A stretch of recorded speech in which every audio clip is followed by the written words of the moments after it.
तो क्या हाल है दोस्तों। सबसे पहले सबको जय श्री राम। तो आज भाई तीसरे दिन की समाप्ति हुई है इंडिया और साउथ अफ्रीका के टेस्ट मैच। जो तीसरा दिन बहुत खराब रहा है। अब तो आदत पड़ गया है भाई टीम इंडिया की ऐसी परफॉर्मेंस की। ना टीम इंडिया से बैटिंग हो पा रही, ना बॉलिंग हो पा रही, और भाई कैचे भी छोड़ रही है टीम इंडिया स्लिप में, जिसकी वजह से भाई फील्डिंग भी नहीं हो पा रही। और आज पूरी की पूरी टीम भाई 201 रन पर ऑल आउट हो गई है। और ऐसी परफॉर्मेंस देखकर ना मुझे एक कहावत याद आ रही है टीम इंडिया के लिए, कि टीम इंडिया ना घर की है रही और ना घाट की रही भाई। और ऐसी परफॉर्मेंस देखकर एक और मुझे स्लैंग याद आ रहा है कि भाई टीम इंडिया के एल लग गए हैं भाई। और साउथ अफ्रीका ने क्या परफॉर्मेंस दी है भाई, मुंह पे तमाचे मारे हैं भाई टीम इंडिया के। और यहाँ पर साबित किया कि क्यों उन्हें भाई वर्ल्ड चैंपियन बोला जाता है, क्यों उन्होंने पिछली वर्ल्ड टेस्ट चैंपियनशिप अपने नाम की थी। ये कोई फ्लूक नहीं है कि भाई ऑस्ट्रेलिया को हराया था भाई साउथ अफ्रीका ने, नहीं। आप रिसेंट परफॉर्मेंस देखो, टेस्ट सीरीज पाकिस्तान में ड्रॉ कराई 1-1 से, और यहां पर भाई जीत की कगार पर बैठे हैं। अगर मेरा पिछला वीडियो देखोगे ना, तो मैंने आपको सिर्फ 2 पॉसिबिलिटी बताई थी कि एक तो हारेगी टीम इंडिया या फिर ड्रॉ होगा। लेकिन अब तो ड्रॉ की पॉसिबिलिटी ना के बराबर ही है। 1% ड्रॉ की पॉसिबिलिटी है और 99% टीम इंडिया यहां पर जो है दूसरा टेस्ट मैच भी हार रही है। और अगर हार गई ना ये, तो वर्ल्ड टेस्ट चैंपियनशिप का फाइनल आप भूल जाओ। क्योंकि न्यूजीलैंड में भी ऐसा हुआ था, जब न्यूजीलैंड ने हमें बाल पकड़कर हराया था, मतलब एक तरीके से तहस नहस कर दिया था। न्यूजीलैंड ने हमारा 3-0 से हराया था। और यहां पर भाई आप तैयार रह लीजिए, 2-0 की स्क्रिप्ट लिखी जा चुकी है। और यहां पर भाई जितनी इंडिया प्लेयर्स की, चाहे बैट्समैन हो, बॉलर या फील्डर, जितनी उनकी गलती है भाई, उतनी ही गलती हमारी टीम मैनेजमेंट की, सिलेक्शन की, और सबसे बड़ी गलती जीजी यानी कि गौतम गंभीर को है भाई। टेस्ट में भाई 10 में से मैं 0 अंक दूंगा भाई। अगर माइनस का भी अंक होता ना तो मैं देता। इतनी खराब परफॉर्मेंस, इतनी घंटिया सोच।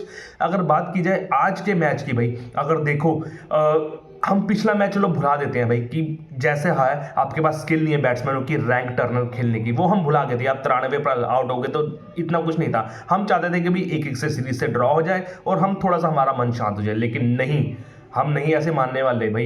यहां पर 201 रन पर आप ऑल आउट हो गए। अब देखो, जहां पर जो है साउथ अफ्रीका 489 का मैमथ टोटल बना देती है, यहां पर जो टीम इंडिया के जो ओपनिंग बल्लेबाज, चाहे जैसे जैसा को छोड़ दे, केएल राहुल या फिर middle order batsman, lower middle order batsman, सब हाथ खड़े कर देते हैं। और अंत में कौन आपको याद आते हैं भाई, कुलदीप यादव की। आप एग्जाम्पल देख लीजिए, जहां पर मार्को येंसन 93 बॉल्स खेला, काइल वराइन 122 गेंदे खेला, और मुत्थुस्वामी भाई 206 गेंदे खेला। और यहां पर टीम इंडिया के जो ओपनिंग बल्लेबाज या फिर और कितनी गेंदे खेले, केएल 43, साई सुदर्शन 40 गेंद, ध्रुव जुरेल 11, ऋषभ पंत 8 गेंदे। और भाई हो क्या गया है इनको प्लेयरों को। और कुलदीप यादव देख लीजिए भाई, 134 गेंद जब अकेला कुलदीप यादव खेल सकता है, तो आपके शुरू के या फिर मिडिल ऑर्डर के बल्लेबाज क्यों नहीं कर सकते। और यहां पर दोबारा से भाई एक तरीके से संकट मोचक साबित हुए भाई वॉशिंगटन सुंदर। एक बार फिर हाईएस्ट स्कोर रहा भाई उनका, 48 रन मारे भाई 92 गेंदे खेली। जब आपके लोअर मिडिल ऑर्डर बैट्समैन इतना कुछ कर दे रहे हैं, तो भाई आपके ऊपर के बल्लेबाज या फिर मिडिल ऑर्डर क्यों नहीं कर पा रहे। पता नहीं भाई, उन्होंने कसम खा रखी है इंडियन बल्लेबाजों में कि हमने नहीं करना भाई कुछ। आपको पता है कि मार्को येंसन ने इस बार फिर 6 विकेट ले लिए। पहली इनिंग्स में भाई बल्ले से 7 छक्के मारे थे भाई, कह के छक्के मारे थे, सब छक्के 75 मीटर के ऊपर मारे थे। और अब जो है बॉलिंग में भाई आपके भूता बना दिया। शॉर्ट बॉल फेंकी यहाँ पर, सभी को उसने शॉर्ट बॉल में तकरीबन आउट किया। जब आपको बताया भाई शॉर्ट बॉल में आउट और आउट होना लिखा है, तो क्यों ध्रुव जुरेल पुल मार की कोशिश कर रहा भाई, क्यों ऋषभ पंत आगे बढ़कर खेल रहा है भाई। भाई तू कप्तान है भाई, तू कोई उप कप्तान नहीं है इस टेस्ट मैच में, तू कप्तान है। और इतना रैश शॉट, और उस कंडीशन में भाई, अगर यहाँ पर ये छक्का या चौका भी लगता ना, तब भी मैं उसको क्रिटिसाइज करता भाई। ऐसी कंडीशन में इतना गंदा शॉट भाई कौन खेलता है। ध्रुव जुरेल वो भी कह रहा भाई मैंने भी नहीं रन बनाने। और साई सुदर्शन भाई, कितने मौके मिलेंगे साई सुदर्शन को। अब इसमें कोचिंग को भी मैं लेके आता हूं, लेकिन साई सुदर्शन की भी बहुत बड़ी गलती है। और उसके नीतीश कुमार रेड्डी की क्या बात करें भाई, ना वो प्लेयरों में ना वो स्पेयरों में। गेंदबाजी करता है भाई, 5-6 ओवर करता है, उसमें भी बेकार। बैटिंग करता है भाई, एक बार उसका फ्लूक चल गया भाई ऑस्ट्रेलिया में, जहां पर उसने आई थिंक एमसीजी में 100 मारा, उसके बाद भाई कुछ बढ़िया नहीं हुआ उसका, ठीक है ना। तो ये प्लेयरों की गलती है आपकी। अब आ जाते हैं कोचिंग स्टाफ की गलती।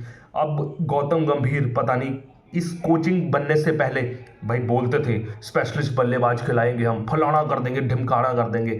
भाई जितना कम बोलो ना जितना कम बोलता है ना इंसान वो उतना प्रोडक्टिव होता है भाई। इतने इतने गुण गाल इतने इतना कुछ बोल दिया था कि एक्सपेक्टेशन उतनी जग गई थी, लेकिन इसकी आउटपुट रिजल्ट भाई शून्य, 0/0 इसका रिजल्ट है। अगर देखो ना इसकी जिद ही इसको मार रही है। बिट्स एंड पीसेस वाले प्लेयर खिला रहा है भाई, कितने तो ऑलराउंडर खिला रहा है, नीतीश कुमार रेड्डी खिला रहा है, वॉशिंगटन सुंदर खिला रहा है, ठीक है ना, ध्रुव जुरेल खिला रहा है।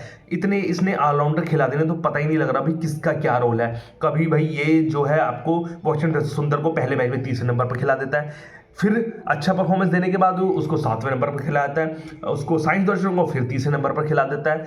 नीतीश कुमार रेड्डी को पता नहीं क्यों खिला दिया भाई, स्पेशलिस्ट को खिलाओ आप, स्पेशलिस्ट को।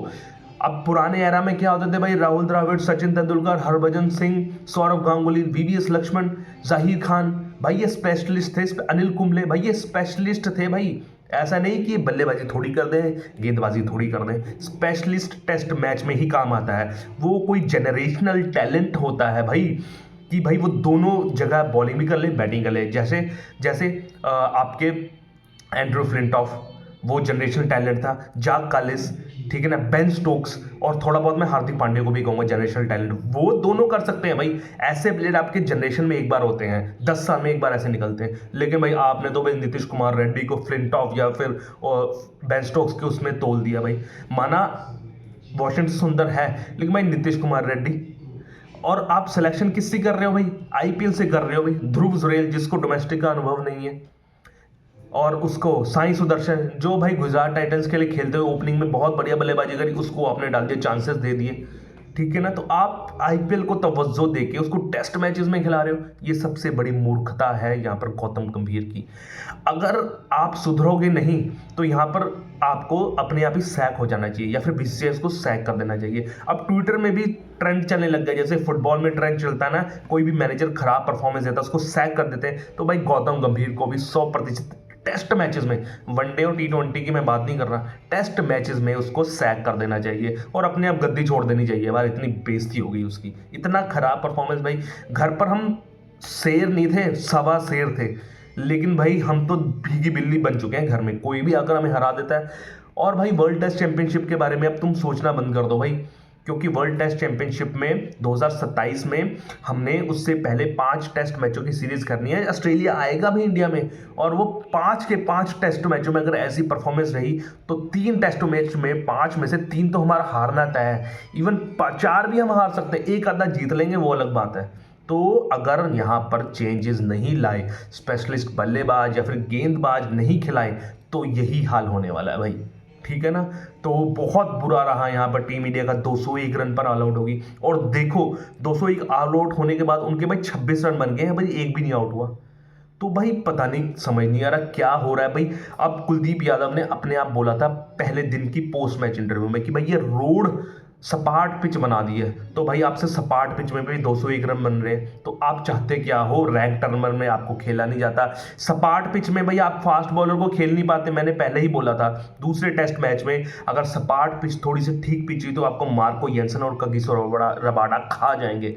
लेकिन भाई अभी तो कगिसो रबाडा खेले ही नहीं, अगर कगिसो रबाडा खेलते ना तो आप 100 रन भी ना बना पाते। इसने गद्दा खेल रहे हो भाई आप, ठीक है ना। तो मेरी यही राय है भाई, और मेरी नहीं सब देशवासियों की, क्रिकेट प्रेमियों की, इंडियन क्रिकेट प्रेमियों की, गौतम गंभीर भाई उसको सफ़ेद झंडा दिखा देना चाहिए कि भाई मेरा हो गया टेस्ट मैचेस में, okay tata bye bye, simple सी बात है, उसको ऐसे कह देना चाहिए। तो भाई बहुत बुरा लगा भाई ये, और मुझे अच्छा ही लगता है भाई कि मैं ट्रोल करूं या फिर ऐसा बोलूं टीम इंडिया के क्रिकेटर के बारे में, मुझे भी बहुत बुरा लगता है। लेकिन जब आप मैच दर मैच ऐसा परफॉर्मेंस करोगे, कोलकाता टेस्ट मैच हम भूल गए थे भाई, चलो हम हार गए जो भी हुआ, लेकिन भाई ये वाला टेस्ट मैच तो जीत लो, जहाँ पर सपाट पिच है, जहाँ पर थोड़ी सी बॉलिंग को भी अच्छा मौका है और बैट्समैन को भी अच्छा मौका है, लेकिन नहीं। तो उम्मीद करते हैं भाई थोड़ा कुछ सीखे टीम इंडिया और गौतम गंभीर को सैक करे, सीधी सी बात है। तो ऐसी खबरें जानने के लिए मेरे चैनल को लाइक शेयर सब्सक्राइब कीजिए। जय श्री राम, ओके बाय।